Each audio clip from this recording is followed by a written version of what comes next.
how to install Castle app TV on Android phone.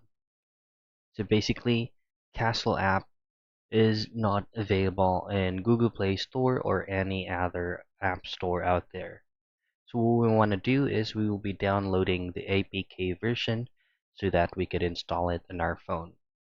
So just simply open up any preferred web browser that you can use on your mobile device. Then in here, just simply type in Castle app APK. Now you're going to be seeing a lot of results, but the one that we'll be choosing is the most updated version, which is going to be the version 2.6.7 as of 2025. So just head straight to the very first link, and then in here, all I have to do is just to tap on download APK.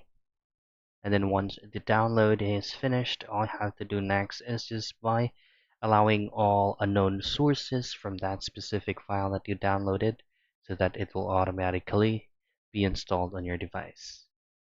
And that's it. That is how you download and install Castle App TV on Android phone.